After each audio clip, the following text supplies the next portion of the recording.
Hello hi friends जय जगन्नाथ जय राधे समस्त को नमस्कार। आज मोर नुआ ब्लॉग के आपण समस्त को स्वागत। तो फ्रेंड्स आज के आम नाम रत्न गीतार 8 नंबर अध्याय के चलो सुनमा।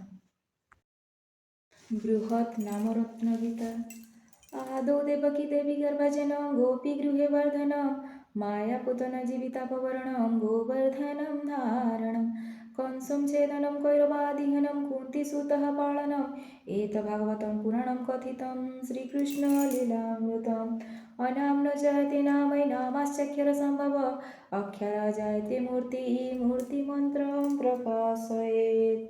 अष्टमोऽध्याय अर्जुन उवाच अर्जुन बोइले प्रभु सावधान उत्तम कथाए आसी पड़िला मो मन हृदपद्मे गुणी गुणी कहिली मुहा प्रसन्न बदने मते कहजौ बाहा पराशर नंदन जे वेदव्यास जति कैवर्ता पुत्र बोली समस्ते बोलती ब्रह्मांकर नाती से जाति रे ब्राह्मण केमंते से जन्म हेले कैवर्ती गर्भिण एथिर संदेश प्रभु मते कही देवा तुम्भ पद्म पादे मोर अछि जेबे सेवा। अर्जुन वचन शुणी श्रीकृष्ण भासिले श्रीबिंब अधरे प्रभु बल पहसिले पार्थकु प्रशंसा करी आज्ञा देले हरि साधु साधु अर्जुन होई वचन तो हरि साधु तोर जीवन हो धर्म पण गोटा तो समान ब्रह्मांड रे नाही आउ निष्ठा तु मोहर प्राण सखा तुमु तोर गोसाई जुकते अट मोर माउसी पुआ भाई तेणु करी शास्त्र मते कहुअछि तते वेदव्यास जन्म तुजे पचारिलु मते महातीर्थ बोली करी एकई जे नई पश्चिम दिगरु से जे आसुअछि बही अत्यंत सुंदरी देखिण बेनी डोळे गिरिराजा गोटिए हरिला ताकू बळे विधातार संजोग से गर्भवास होई दुहिता गोटिए जात कला महानई गिरिराजा गोचरे ताहाकु नेई देला एतोहर दुहिता कु संभाळ बोइला शुणिन संतोष से होइला गिरि राहु बोइला ए दुहिता काहाकु देवी आउ आपणा वीर्यरु जात करिअछि ताहा इतर लोककु किंपा विभा देवी एहा केवल पुरुषकु ए कन्या देवी लक्ष्य मोर तुले राजा जे होइब समकक्ष ताहाकु प्रदान जे करिबि एहु बाळी एमंत प्रकारे राजा मने मने भाळी एमंते से दुहिता थोकाए दिन गला गिरिजा बोलिण राजा तार नाम देला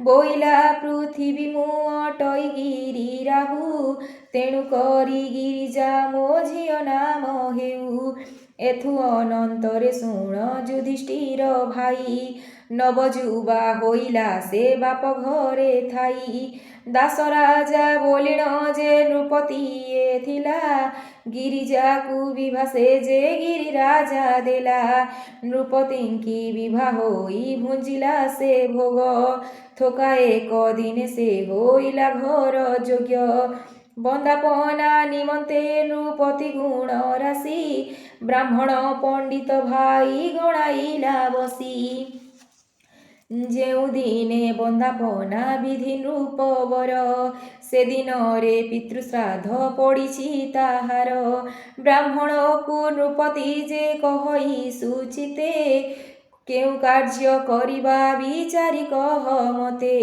बंदापना पितृश्राद्ध एका दिने पड़ी तुम्भे जे विवेकी अट कह शास्त्र फेड़ी केउ कार्य करिबा विचारी कह देखी ପାପ ପୁଣ୍ୟ କଥାକୁ ଯେ ତୁମ୍ଭ ସମାନେ ସାକ୍ଷୀ। ଦ୍ୱିଜବର ବୋଇଲେ ଏ ବନ୍ଦାପନା ଥିବ। ପିତୃଶ୍ରାଦ୍ଧ ନ କଲେ ବରଷେ ଯାଏ ଯିବ। ଆନ ଲଗ୍ନ ଧରି ଯେ କରିବା ବନ୍ଦାପନା। ଆଜ ତୁମ୍ଭ ପିତୃଶ୍ରାଦ୍ଧ ବିଧି ହେଉ କିନା। ଏକଥା ଶୁଣିନ ସେ ସନ୍ତୋଷ ନୃପବର। ମୃଗ ମାରି ଯିବା ବେଗେ ଅସହଜ କର। କୌଣସି କଥାବର ପ୍ରୟୋଜନ ନାହିଁ। ମୃଗ ନ ପାଇଲେ ବୋ ଆଉ ପିତୃଶ୍ରାଦ୍ଧ କାହିଁ। ଅସହଜ କରିଣ ସାହାଣୀ ଘେନି ଗଲା। ମୃଗ ମାରିବାକୁ ରାଜା ବନସ୍ତେ ପଶିଲା। ଏମନ୍ତ ସମୟ ଦେଖ ବିଧାତାର କୃତ୍ୟ। ମୃଗ ତୁଲେ ମୃଗଣୀ ହୋଇଛି ଉନ୍ମତ୍ତ। ଦାସ ନୃପତି ଦେଖିଣ ତାହା ବେନି ଡୋଳେ। ହତଜ୍ଞାନ ହୋଇଲେ ସେ ଅନମଥ ଭୋଳେ। ରସବିନ୍ଦୁ ଉଛଲି ପଡ଼ନ୍ତେ ନୃପରାଜ। ଶିଆଳି ଦନା କରିଣ ରଖିଲେ ସେ ବୀର୍ଯ୍ୟ। ଚିଲ ପକ୍ଷୀ ଗୋଟିଏ ଉପରେ ଉଡ଼ିଥିଲା। ଆସ ବୋଲି ନୃପତି ତାହାକୁ ଡାକି ଦେଲା। ବୋଇଲେ ଦନା ଘେନି ଧାତିକାରେ ଯିବୁ। ମହାଦେଇ ହାତରେ ବହନ ନେଇ ଦେବୁ। ବୋଲିବୁ ଏ ଦ୍ରବ୍ୟ ଦେଇ ଅଛନ୍ତି ନୃପତି। ଭଖିଲା ମାତ୍ରକେ ତୁ ହୋଇବୁ ଗର୍ଭବତୀ। ଏତେ ବୋଲି ନୃପତି ହସ୍ତରେ ତୋଳି ଦେଲା। ମୃଗ ମାରିବାକୁ ରାଜା ବନସ୍ତକୁ ଗଲା। ଏମନ୍ତ ସମୟ ତୁ ହୋ ଶୁଣ ପଣ୍ଡୁବସ୍ତ। ବୀର୍ଯ୍ୟ ଘେନି ଉଡ଼ିଗଲା ଯେଉଁ ଚିଲ ପକ୍ଷୀ। ମହାନଦୀ ତଟରେ ପ୍ରବେଶ ହେଲା ଯାଇ। ଆର ଚିଲ ଦେଖିଲା ତା ଖଣ୍ଡ ଦୂରେ ଥାଇ। ବୋଇଲା ଏ କିସ ଦ୍ରବ୍ୟ ନେଉଅଛି କରେ। ମାଛ କି ମାଂସ ବା ଏହା ଦେଖିବି ଏଠାରେ। ଏତେ ବୋଲି ଚିଲ ପକ୍ଷୀ ଝାମ୍ପ ତାରେ ଦେଲା। ଦନା ଘେନି ଅଧିକ ହସ୍ତରୁ ଘେନି ଗଲା। ଏମନ୍ତ ପ୍ରକାରେ ବୀର୍ଯ୍ୟ ଘେନି ଯାନ୍ତେ ବଳେ। ବେନି ଖଣ୍ଡ ହୋଇଣ ପଡ଼ିଲା ନଦୀ ଜଳେ। ବଡ଼ ମୀନ ଗୋଟାଏ ଜଳରେ ଚରୁଥିଲା। ବେନି ଖଣ୍ଡ ବୀଜ ଏକା ବେଳେ ଗିଳି ଦେଲା। ମୃଗ ମାରି ନୃପତି ଯେ ଅଇଲା ଲେଉଟି। ମାଛ ଗର୍ଭେ ରହିଲେ ମନୁଷ୍ୟ ଦୁଇ ଗୋଟି। ଗର୍ଭବାସ ହୋଇ ମୀନ ଥିଲା ସୁଖ ଭାଗେ। ଜାଳରେ ପଡ଼ିଲା ସେ ଯେ ଦୈବ ବିଯୋଗେ। ଶରଧା କରିଣ ତାହା କୈବର୍ତ୍ତ ନେଲା। ନୃପତି ଛାମୁରେ ନେଇ ତାହାକୁ ଭେଟିଲା। ସନ୍ତୋଷ ହୋଇଣ ଯେ ବୋଇଲା ନୃପବର। ଏ ମାଛ କାଟିଣ ଆମ୍ଭ ଯୋଗାଡ଼କୁ କର। ଗର୍ଭେ ଥାଇ ବାଳକେ ଡାକିଲେ ଆଣ୍ଟ କରି। କାଟ ମାଛ ଆମ୍ଭଙ୍କୁ ଯେ ବିନାଶ ନ କରି। ବୋଇଲେ ହୋ ନୃପତି ବିଚାର ଧର୍ମ ବାଟ। ଏଥିରେ ବାଳକେଛନ୍ତି ଲୟ କରି କାଟ। ଶୁଣି କରି ଚକିତ ହୋଇଲେ ନୃପମଣି। ମୀନର ଗର୍ଭେ ଶୁଭଇ ମନୁଷ୍ୟର ବାଣୀ। ବେକସଳ ଖରୁ କାଟ ଗର୍ଭଖଣ୍ଡ ଥାଉ। ଏ ମାଛ ଆଉ ଆମ୍ଭର ମଣ ହିଁ କି ନୋହୁ। ନୃପତି ବଚନେ ମୀନ ପକାଇଲେ କାଟି। ଗର୍ଭରୁ ପଡ଼ିଲେ ସେ ବାଳକ ଦୁଇ ଗୋଟି। ଗୋଟିଏ ଯୁବତୀ ତହିଁ ଗୋଟିଏ ପୁରୁଷ। ଦେଖିକରି ଦାସ ରାଜା ମନରେ ହରଷ। ନୃପତି ବୋଇଲେ ଏ ଅପୂର୍ବ ବାଳ ବସି। କୃଷ୍ଣ ତେଜ ପ୍ରାୟ ଏହା ଦେହ ଦିଶୁଅଛି। ଅପୁତ୍ରକ ରାଜା ମୂତ ନୋହିଲା ତନୁଜ। ମୋହ ଅନ୍ତେ ରାଜା ହୋଇବେ ମୋର ରାଜ। କୈବର୍ତ୍ତକୁ ଚାହିଁ ଆଜ୍ଞା ଦେଲେ ନୃପ ସାଇ। ଏ ଦୁହିତା ଗୋଟିକି ତୁ ପ୍ରତିପାଳି ନେଇ। ପୁତ୍ର ଗୋଟି ଆମ୍ଭର ସନ୍ନିଧେ ରହିଥାଉ। ତୁହି ଅପୁତ୍ରକ ଯେ ଦୁହିତା ତୋର ହେଉ।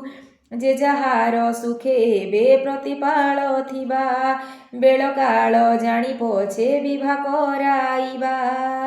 জ্ঞান পাই কৈবর্ত দুহিতা ঘেনি গলা ভাগ্যবন্তী বলি তার নাম গোটি দেলা ପ୍ରତିପାଳି ତାହାକୁ ବରଷ ସାତ କଲା ଦେଖି କରି কৈବର୍ତ ଉଲ୍ଲାସ ହୋଇଲା ଜୀବ ଆତ୍ମା ପ୍ରାୟ ତାକୁ ପ୍ରତିପାଳେ ଏଣେ ଯେଉଁଆଡ଼େ ଗଲେ ତାକୁ ନ ଛାଡ଼ଇ କ୍ଷଣେ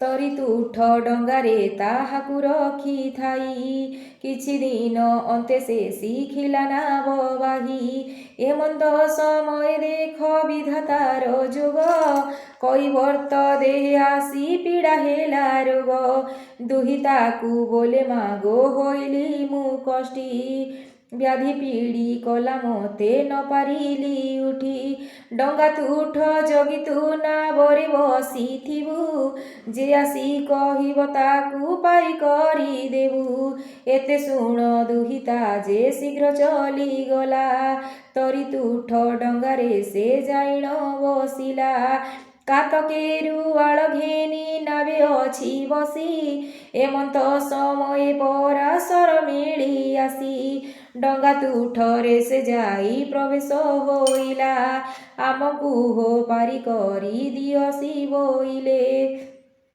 ଏଣେ ବୁଲେ ମଠ କରି ତେଣେ କୁଲେ ତପ ବ୍ରହ୍ମହା ବ୍ରହ୍ମ ବେତା ଋଷି ମନେ ନାହିଁ ପାପ কৈବର୍ତ୍ତୀ ମୁଖ ଚାହିଁ ଆଜ୍ଞା ଦେଲେ ମୁନି ଆମକୁ ଯେ ପାରି କରି ନିୟରେ କାମିନୀ কৈବର୍ତ୍ତୀ ବୋଇଲା ଋଷି ବସ ଆସି ନାବେ ପିତାକୁ ମୋହର ବ୍ୟାଧି ପୀଡ଼ା କଲା ଅଙ୍ଗେ ତୁମ୍ଭର ପ୍ରସାଦେ ତାର କ୍ଷୟ ଯାଉ ଦୁଃଖ ସୁସ୍ତେ ପାରି କରିବି ପିତାକୁ ମୋର ରଖ কৈବର୍ତ୍ତୀ ବଚନେ ବୋଇଲେ ମୁନି ବର ଆଜଠାରୁ ପିତାକୁ ତ ନ କରିବ ଜ୍ୱର ଆମ୍ଭର କଲ୍ୟାଣେ ତୋର ଦୁଃଖ କ୍ଷୟ ଯାଉ ଆଜଠାରୁ ବ୍ୟାଧି ତୋରି ପିତାକୁ ନ ଥାଉ ଏତେ ବୋଲି ମୁନିବର ନାବେ ଯାଇ ବସି ମନରେ ଉତ୍ତମ କଥା ପ୍ରସରଇ ଆସି ହୃଦ ପଦ୍ମେ ବିଚାରି ବୋଇଲେ ବ୍ରହ୍ମାସୁତ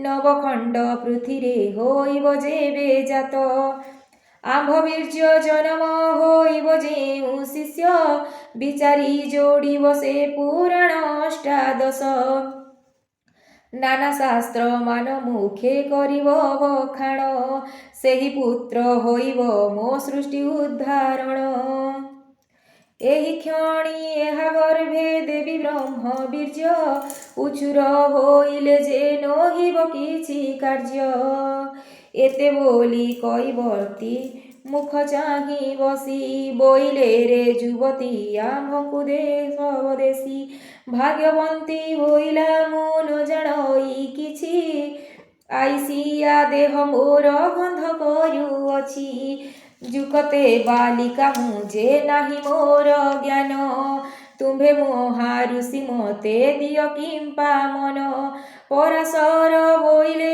ତୁ କାହିଁ ପାଇଁ ଋଷୁ କର୍ପୂର କସ୍ତୁରୀ ପ୍ରାୟ ଦେହ ତୋର ବାସୁ ଏ ମୋହର ବଚନ ଯେ ଚାରି ଯୁଗେ ଥାଉ ନାମ ଗୋଟି ତୋହର ଯୋଜନା ଗନ୍ଧା ହେଉ কৈবর্তী ବୋଇଲା ମୁଁ ନୁହଇ ତୁମ୍ଭ ଯୋଗ୍ୟ ନବଯୁବା ନୁହଇ କେ ମତେ ଦେବୀ ଅଙ୍ଗ ପରାଶର ବୋଲି କହିବା କିସବା ଆମ୍ଭ ଆଜ୍ଞା ପ୍ରମାଣେ ତୁ ହୁଅ ନବଯୁବା ଋଷିଙ୍କ ବଚନ କେବେ ଟିବ ଦେହ ଘେନି ନବଯୁବା ହୋଇଲା ସେ ବାଳିକା ନନ୍ଦିନୀ স্তনমান বিকশি দিশই দিব্যকায়ে দেহ যেবা সইতা যোজনক যায় দেখি করি হরস হইলে মুনিবর বইলে তু আম্ভ সঙ্গে রতি সুখ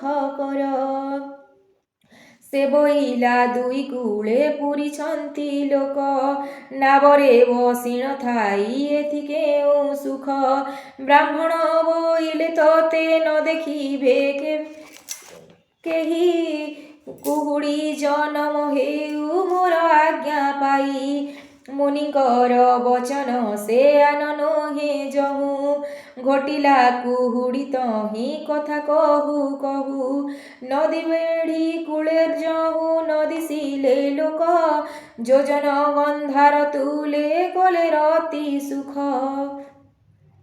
गभागते बीर्य जहु होइला प्रवेश ସେହି କ୍ଷଣି ଜନମ ହୋଇଲେ ବେଦ ବ୍ୟାସ ଗର୍ଭରୁ ପଡ଼ିଣ ସେ ହୋଇଲେ ନବଯୁବା କନ୍ଦର୍ପ ହିଁ ସମନ ହେ କିସ ଲକ୍ଷ୍ୟ ଦେବା ବେଦ ଆଦି ପୁରାଣ ମୁଖରେ ଗଲେ ଜାତ ଦେଖି ପରାଶର ଋଷି ହୋଇଲେ ଉଷତ কৈবর্তীକୁ ବୋଇଲେ ତୁ ନାବଦୀୟ ବାହି ଆର କୂଳେ ପ୍ରବେଶ ଆମକୁ କର ନେଇ आज्ञा पाई हरस जोजन गंधा बाली ऋषिकी प्रमाण करी मने मने भाली मुनिकर मुख चाही बोलई सुगंधा ब्रह्म ऋषि होई तुम्भे कल जे सरधा नवजुबा होई मु चाहिबी काहा मुख मरणरु एकथा होइब बड़ दुख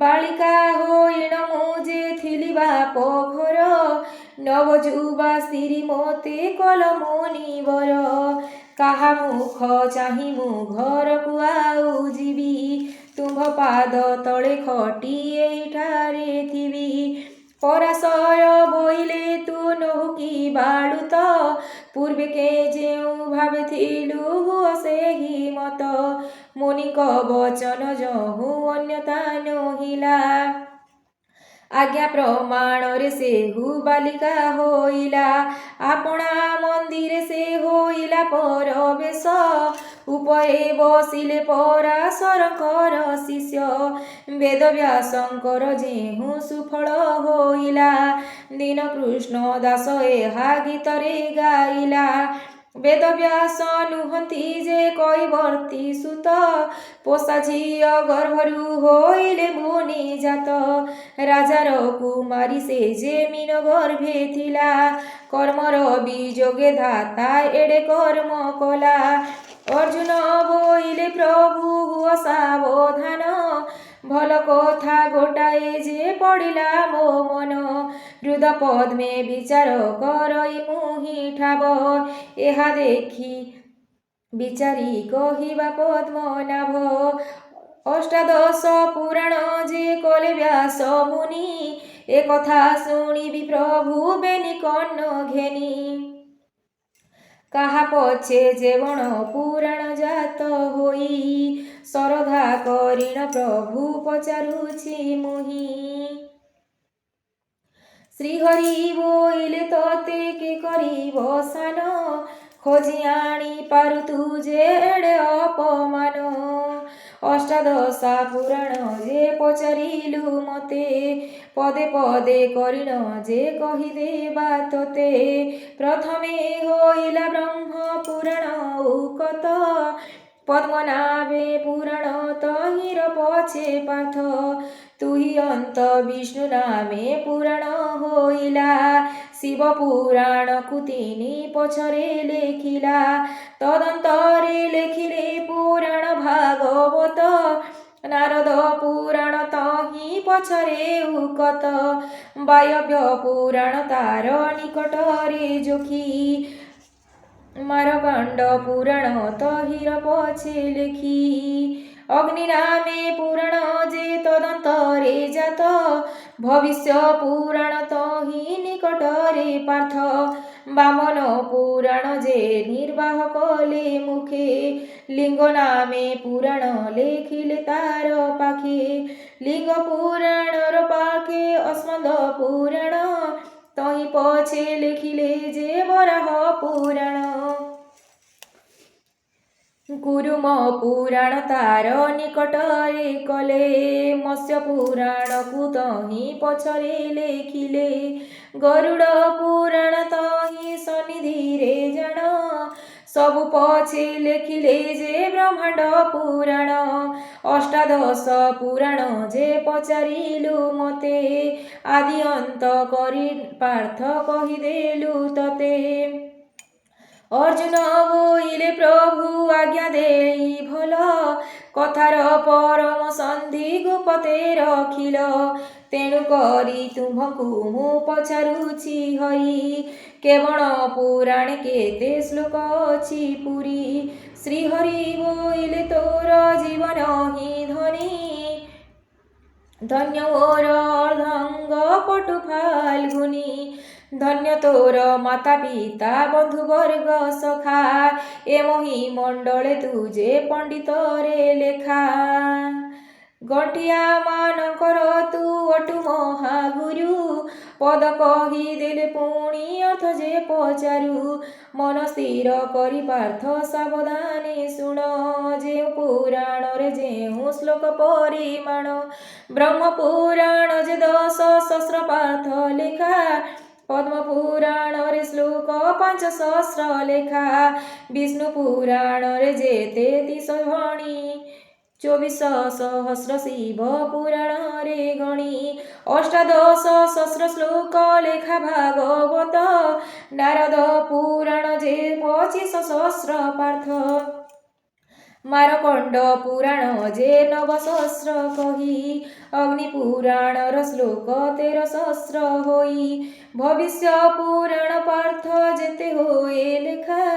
24,900 ହୋଏ ଏକା ବାୟବ୍ୟ ପୁରାଣ ଯେ 18,000 ଭେଣି 11,000 ଲିଙ୍ଗ ପୁରାଣରେ ଗଣି ବରାହ ପୁରାଣ ଯେ 24,000 ହୋଏ ଅସ୍କନ୍ଦ ପୁରାଣ ଯେ 81,000 ଯାଏ 52 ପୁରାଣ 10,000 ଯେ ଶ୍ଲୋକ କୁରୁମ ପୁରାଣ 7,000 ଯେ ଲେଖ 14,000 ମତ୍ସ୍ୟ ପୁରାଣ ଯେ ଏକା ଗରୁଡ଼ ପୁରାଣ ଯେ 23,000 ଲେଖା 12,000 ଶ୍ଲୋକ ଯେ ବ୍ରହ୍ମାଣ୍ଡ ପୁରାଣ ତୋ ଆଗେ କହିଲୁ ପାର୍ଥ ସାବଧାନେ ଶୁଣ ଯେତେ ଯେତେ ଶାସ୍ତ୍ର ତୋତେ ବୁଝାଇବା ବାବୁ ବ୍ରହ୍ମଜ୍ଞାନ ପ୍ରାୟ ନିଶ୍ଚେ ପ୍ରମାଣଟି ସବୁ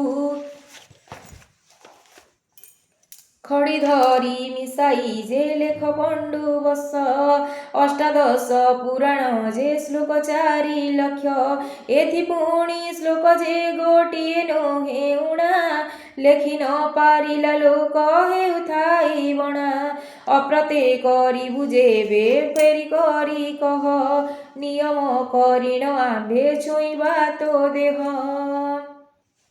अर्जुन बोइले तुम्भे शुण नंद बस तुम्भठारे माया नाही मोर किछि मनर क्रूर प्रते जेबे होइला गोसाई नियम करिबि मु जेबे नि चक्षु छुई श्रीहरि बोइले पार्थ तोते मोर दया तोहठारे आम्भर जे किछि नाही माया एकथा गोटाकु पार्थ बलिला मो चित्त बुझाई कहिबा तू हो शुण पण्डु सुत जीव रूप होइन जे पुरी अछि सर्व मोहि जहि नाही से जे किछि नोहे द्रव्य एमंत प्रकारे आम्भे सर्वभूते थाऊ आतंके जे सुमरई ताहाठाकु जाऊँ तेणु करी आतंक भंजन बाना मोर गीतरे भणिले